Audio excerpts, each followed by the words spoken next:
నమస్తే అండి సార్. నమస్తే అండి.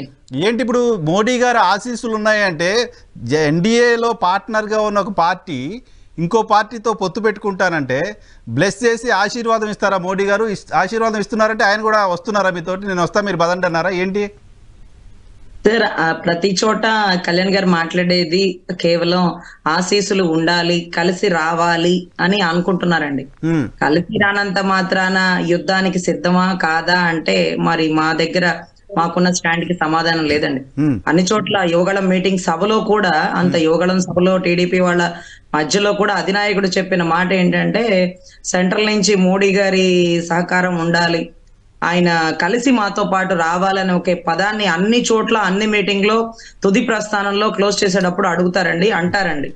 సో అంత మాత్రాన ఒకవేళ ఇప్పుడు ఇందాక సార్ చెప్తున్నట్టుగా కలిసి వెళ్తామా, తేల్చుకొని వెళ్తామా, చివరిలో కలుపుతున్నామా, 170 చట్ల వాళ్ళకి ఎన్ని స్థానాలు ఇస్తాం, ఇవంతా మాకు కూడా తెలియదండి. మాకు తెలిసినది ఏంటంటే టీడీపీతో కూటమిలో ఉన్నాం, టీడీపీ సమన్వయ కమిటీ వేసి జనసేన సమన్వయ కమిటీ వేసి అభ్యర్థులు ఎక్కడ టీడీపీ వాళ్ళు త్యాగం చేయాలి, ఎక్కడ జనసేన వాళ్ళు సీటు వదిలేసుకోవాలి అనేది మాత్రం న్యూట్రల్ గా జరుగుతూ ఉంది.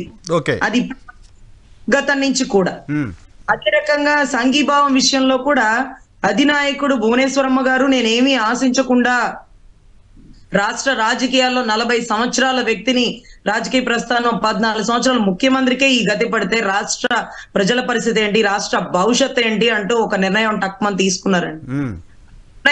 పర్యవసానం ఏంటంటే రాష్ట్రానికి రాజధాని వస్తుంది, పోలవరం పూర్తవుతుంది, రాష్ట్ర భవిష్యత్తు ముందుకు వెళ్తుంది.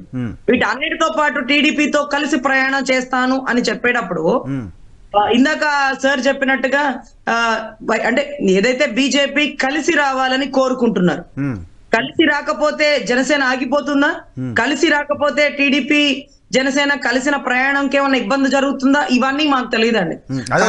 డిస్కషన్ కూడా కాదు, తర్వాత చూద్దాం. నా పాయింట్ ఏంటి అంటే గతంలో పవన్ కళ్యాణ్ గారు రాజమండ్రి జైలు దగ్గర పొత్తుకు సంబంధించిన ప్రకటన చేసిన సందర్భంలో ఇప్పుడున్న పరిస్థితిలో వైసీపీని గద్దెదించాలంటే అందరం కలిసి పోరాటం చేయాలి, జగన్మోహన్ రెడ్డి గారిని ఓడించడం లక్ష్యంగా పనిచేయాలి మనమంతా, అటువంటి పరిస్థితులు రాష్ట్రంలో ఉన్నాయి, అవసరమైతే నేను కూడా ఢిల్లీకి వెళ్ళి పెద్దలతో మాట్లాడతానని ఒక మాట అన్నారు.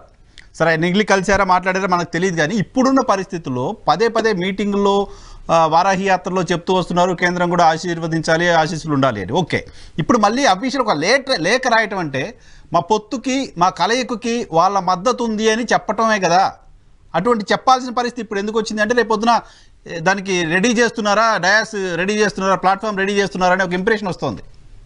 సార్, ఖచ్చితంగా 3 కలిసి వెళ్తున్నాయి అనేది వాస్తవం సార్. చర్చలు ఫలించినాయి, చర్చలు ఫలించినాయి, 3 కలిసే వెళ్తారు. ఈ టైంలో బీజేపీ అసలు ఆ పక్కన ఉంటారా ఈ పక్కన ఉంటారా అంటే ఒక పక్కనేమో 6041కి వాయిదాలకు అటెండ్ కానటువంటి ఒక జగన్మోహన్ రెడ్డి గారు, ఒక దళితులని మర్డర్ చేసిన ఎమ్మెల్సీని పక్కన కూర్చోబెట్టుకున్న జగన్మోహన్ రెడ్డి గారు, ఏదైతే సిబిఐలో 43,000 కోట్ల స్కాముల్లో ఉన్న వ్యక్తి వివేకానంద రెడ్డి గారు మర్డర్ కేసులో ఉన్న వ్యక్తి పక్షాన ఉంటారా, లేకపోతే ఈ పక్షాన అభివృద్ధి పదంలో వ్యక్తి, నీ ఫ్రెండ్, నీ కొలిగు, నీ అభిమాని, నీ నిజాయితీ పరుడున్న వ్యక్తి పక్కన ఉంటారా అంటే ఈ రోజు కూడా బీజేపీ ఇంకా ఆలోచించుకుంటే రాష్ట్ర ప్రజలకి అసలే దేశవ్యాప్తంగా బీజేపీ మీద చాలా గుడ్ విల్ ఉన్నా రాష్ట్రంలో బీజేపీ అంటే మైనసే ఉందండి. ఎందుకంటే రాష్ట్ర రాజధాని విషయంలో ఉద్దండరాయపాలెంలో గంగా జలాలు తెచ్చిన మోడీ గారు అమరావతి ఉద్యమం సాక్షిగా ఎందుకు సంఘీభావం తెలపలేదు? వైజాగ్ స్టీల్ ప్లాంట్ తాకట్టు పెట్టి బేరాలు పెడుతున్నప్పుడు కొన్ని వేల మంది, వందల మంది త్యాగ ఫలితమే స్టీల్ ప్లాంట్ అన్నప్పుడు ఎందుకు అడ్డుకోలేదు? వీటి అన్నిటికీ మించి పోలవరానికి సమాధానం ఏంటి, స్పెషల్ స్టేటస్ కి ఇక దాని గురించి ఇంకేమి పట్టించుకోరా అంటున్న టైంలో నేను అన్ని చోట్ల పోటీ చేస్తానంటే దేశంలో గొప్ప పేరు ఉండొచ్చు, రాష్ట్రంలో మైనస్ ఉన్నప్పుడు కలిసి ప్రయాణం చేసి రాష్ట్ర ప్రజల ప్రయోజనాలు మనం కోరుకోవాలి. కానీ నా బలం పెంచుకోవాలి అంటే ఒక్కొక్కసారి మన బలం ఎంత అనేది కాదండి, మనం ఎక్కడ నెగ్గాలో కాదు ఎక్కడ తగ్గాలో తెలిసిన వాడు నాయకుడు అండి. ఈ రోజు నాయకులందరూ ఒక తాటి మీద ఉండి బలైపోతున్న మా ఆంధ్ర రాష్ట్రాన్ని కాపాడండి అంటే ఇంకా కూడా పొత్తు ధర్మం అంటూ నా బలాన్ని పెంచుకుంటా 175 చోట్ల పోటీ చేస్తానంటూ మీరు గెలవాలనుకుంటూ ఓట్లు చీలిపోతే రాష్ట్రం అస్తవ్యస్తం అయిపోతుందంటే ఇంకా కూడా అర్థం కావట్లేదా అండి? కలిసి వెళ్ళాలని మా అధినాయకుడు మీకు అసలు ఆవేదన అనుమానం అవసరం లేదు కదా, మోడీ గారికి అర్థమైంది అనేది కదా పవన్ కళ్యాణ్ గారు చెప్తున్నమాట. 100% కళ్యాణ్ గారి ఆవేదన, రాష్ట్రం కోసం ఆయన పడే తపన, ఎంత తగ్గి వెనక్కి వెళ్తున్నాడో అనేటటువంటి ఆయన పరిస్థితులు అన్ని గమనిస్తున్న మోడీ గారు 100% అన్న వెనకాల ఉంటారని మేము మనస్ఫూర్తిగా కోరుకుంటున్నామండి. అదే ఆకాంక్షిస్తున్నాం. పొత్తు ధర్మంగా కూడా అది ఫైనల్ అయిందన్న వార్తలు కొంత వినపడుతూ ఉన్నాయి. What ever it may be, అతి తొందరలో ముగ్గురు కలిసి వెళ్తే తప్ప ఈ రోజు బీజేపీ నిజాయితీ పరులను అనే విషయాన్ని రాష్ట్ర ప్రజలు నమ్మరండి. ఇంకా కూడా బీజేపీ ఆలోచిస్తా ఉంటే మాత్రం బీజేపీ మీద రాష్ట్ర ప్రజలు పెట్టుకున్న నమ్మకాన్ని కోల్పోతారండి. ఓకే, ఇప్పుడు అయితే డెసిషన్ తీసుకోవాల్సింది భారతీయ జనతా పార్టీ. 100% అండి. కలిసి ప్రయాణం చేసి మా రాష్ట్రాన్ని కాపాడండి అంటే నా బలాన్ని పెంచుకుంటాను అని మాట్లాడుతుంటే మా భవిష్యత్ ఏంటండి? రాష్ట్రానికి రాజధాని లేదు, స్పెషల్ స్టేటస్. ఆ టోన్ లో మాట్లాడితే బీజేపీ వాళ్ళు హర్ట్ అవుతారు కొంచెం.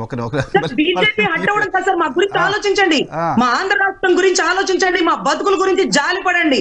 పక్క రాష్ట్రాలకు పోయి మా పిల్లలు సాఫ్ట్వేర్ కంపెనీ ఉద్యోగాలు చేసుకుంటున్నారు. 33,000 ఎకరాల భూమిలో రాష్ట్రానికి రాజధాని కట్టుకోలేకపోయాం.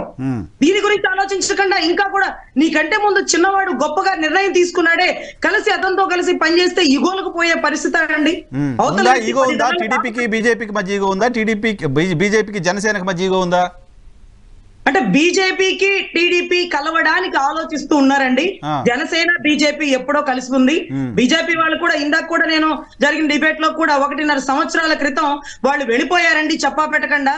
అంటే అక్కడ టీడీపీ అని అడిగాడు, మరి ఇక మేము ఎలా అంటే ఒక ప్రేమ లేఖ రాస్తే మేము దాన్ని యాక్సెప్ట్ చేస్తాము, కలిసి ప్రయాణం చేస్తాము అంటూ టీడీపీ బీజేపీ ఒక డిస్కషన్ జరుగుతుందండి. వీళ్ళిద్దరూ ఒకటైతే ట్రయాంగిల్ లవ్ స్టోరీ అవుతే రాష్ట్రం గొప్పగా ఉంటుందని మనస్ఫూర్తిగా భావిస్తున్నాను, అవ్వాలని ఆకాంక్షిస్తున్నాను.